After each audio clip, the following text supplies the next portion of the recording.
வணக்கம் நர்ஸ், தென்காசிலேருந்து ஹரிசிவன். நம்ம இன்றைக்கி ஒரு ஆம்பிள்பர் 4.1 ரெடி பண்ணியிருக்கோம். ரொம்ப நாள் கழிச்சு நம்ம வீடியோ போடுறோம்.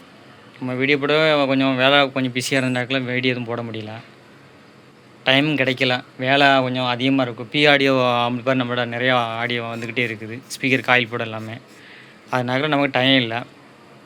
இப்போ ஒரு புதுசாக வந்திருக்கு போர்டு 4.1. இதை பார்த்துக்கோங்க, இந்த போர்டு தான் வந்திருக்கு. இல்லை என்னென்னா 4 சேனல் தனித்தனியாக வந்துடும். ஸ்பீக்கருக்கு பேக்கில் உள்ள ஸ்பீக்கர், ஃப்ரண்ட் ஸ்பீக்கருக்கு, ரியரு, ஃப்ரண்ட்டு, சப்பு, அப்புறம் அதில் ஆட்டோமேட்டிக்காக ப்ரீ செக்ஷன் எல்லாமே இதில் வந்துடும். ரிமோட்டில் கொஞ்சம் பெரிய ரிமோட்டு தான், நல்லாயிருக்கு. உங்களுக்கு அந்த போர்டு பார்த்தேன், ஆடியோ நல்லாயிருக்கு. உள்ளே நம்ம எக்ஸ்ட்ரா யூஸ் பண்ணியிருக்குது ஒரு இன்வெர்ட்டர் யூஸ் பண்ணியிருக்கோம். நம்ம டிக்டாக் செல்வராஜ் உள்ளது 30/30 10 ஆம்பியரில். அதுக்கு பிறகு 44 ஐசி 2 ஐசி போட்டது ஒரு போர்டு யூஸ் பண்ணியிருக்கு.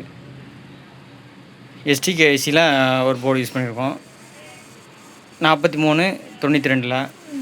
அப்புறம் சப்பு போர்டு ஒன்று ஒரு 2 பெட்டு. நம்ம அட்ஜஸ்ட் பண்ண பட்டன் எல்லாமே இதிலே கொடுத்துருக்காங்க, எல்லாமே வந்துடும். டிஸ்பிளே நம்ம ஒயிட் டிஸ்பிளே தான் வருது, கொஞ்சம் நல்ல பெரிய டிஸ்பிளே, நல்லாயிருக்கு. கண்ட்ரோலுக்கு நம்ம லைட்டு நம்ம ஒன்று மாட்டிருக்கோம். எக்ஸ்ட்ரா ஒன்று இதில் நம்ம யூஸ் பண்ணல.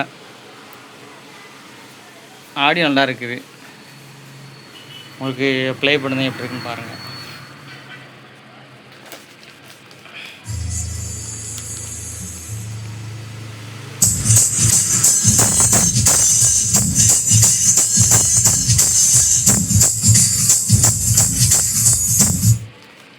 ரொம்ப நேரம் வீடியோ போட முடியாது. தேவைப்படுறவங்க கீழே கான்டாக்ட் நம்பரை கொடுத்தேன். உங்களுக்கு எந்த ஆம்பிள்பர்னாலும் அவங்க ரெடி பண்ணி கொடுப்போம். 7.1, 4.1, 2.1 வீட்டு ஆம்பிள்பர், மைக் செட் ஆம்பிள்பர் ரெடி பண்ணி கொடுப்போம். நம்மளோட ஸ்பீக்கரு நம்மகிட்ட சொந்த யூஸில் ஸ்பீக்கர் இருக்குது. 12 இன்ச்சிலேருந்து 18 இன்ச் வரைக்கும் நம்மளோட சப்பு இருக்குது. தேவைப்படுங்க கீழே நான் கான்டாக்ட் நம்பர் கொடுத்துட்டேன். பிஆடியோ நம்ம வேலை வைப்போம். நம்மகிட்ட 2 கடை இருக்குது. ஸ்பீக்கருக்குன்னு தனியாக கடை வச்சுருக்கோம். ஆம்பிள்பர் சர்வீஸ்னு தனி கடை இருக்குது. யாருக்கும் தேவைப்படுவாங்க கீழே நம்பர்கிட்ட கொடுத்துருந்தேன், கான்டாக்ட் பண்ணிவிட்டு வாங்க. நன்றி.